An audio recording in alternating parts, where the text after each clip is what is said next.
Ito ang sinabi at ipinangako ni Alden Richards at Maine Mendoza sa kanilang kasal.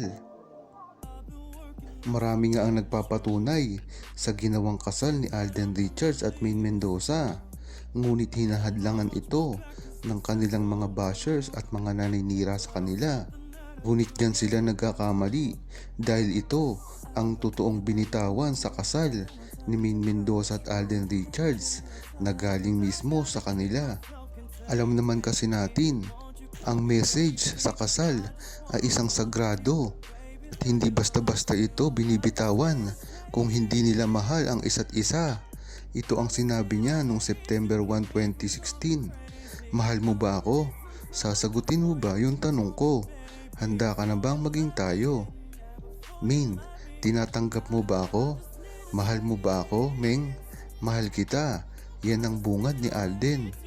At ang kasagutan naman ni Maine Mendoza ay oo Alden, mahal din kita.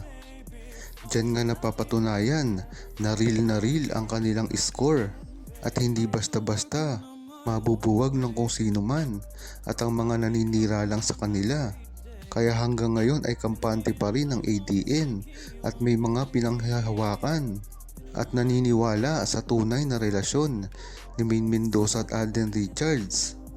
Ang hindi lang maganda dito ay marami ang kumukontra sa kanila ngayon dahil siguro ito sa sunod-sunod na endorsement nila dati na napakabilis at ang pagbilis ng pagkita ng GMA.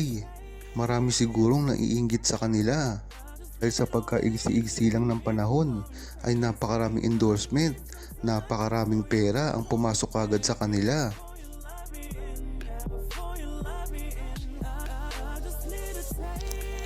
Huwag kalimutang mag-subscribe, comment at i-like ang video na ito.